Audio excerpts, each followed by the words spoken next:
Daily हालात news में आपका स्वागत है। देखिए आज की टॉप खबरें।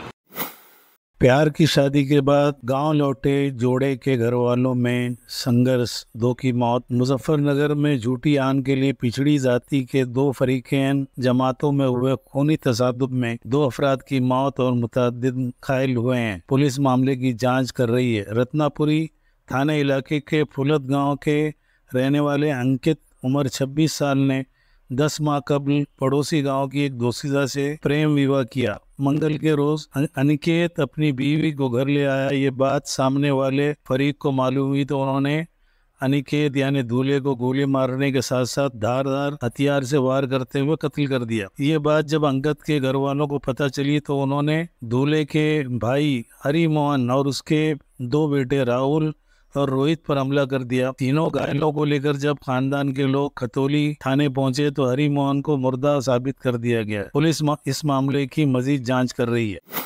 मुल्क में राज्यसभा के इंतखाबात हो रहे हैं। राज्यसभा की एक सीट के लिए हिमाचल प्रदेश में हुए इलेक्शन में कांग्रेस और बीजेपी के उम्मीदवारों को 34 वोट मिले और कुरानंदाजी में बीजेपी के हर्ष महाजन के नाम की चिट्ठी उठी।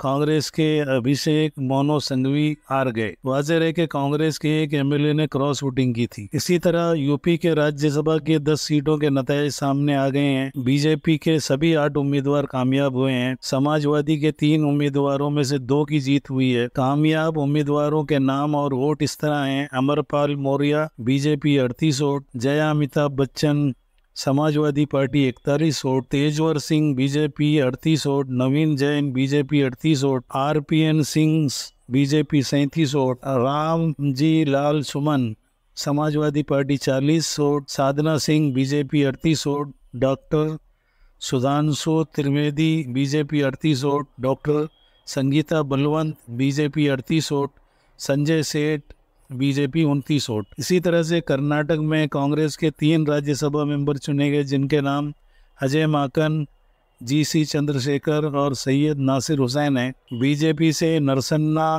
के बंडागे कामयाब हुए हैं।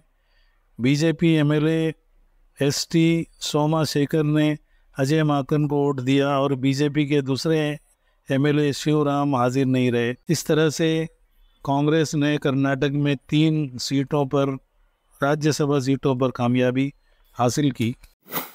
दिल्ली चिड़ियाघर के नौजवान की हार्ट अटैक से मौत। 9 अभियंता ने 7वीं मंजिल से छलांग लगाकर खुदकुशी कर ली। गाजियाबाद के नौजवान जोड़े ने दिन की शुरुआत दिल्ली चिड़ियाघर के दौरे से की थी, जहां अभिषेक को दिल का दौरा पड़ा जिसे सफदरजंग अस्पताल में दाखिल किया गया, जहां उसकी मौत वाक़ हो गई। अंजलि को जब अभिषेक की मौत की खबर मिली तो वो सदमा बर्दाश्त न कर सकी और 7वीं मंजिल से छलांग लगाकर उसने भी खुदकुशी कर ली। दोनों की शादी गुज़िश्ता साल 30 नवंबर 2023 को हुई।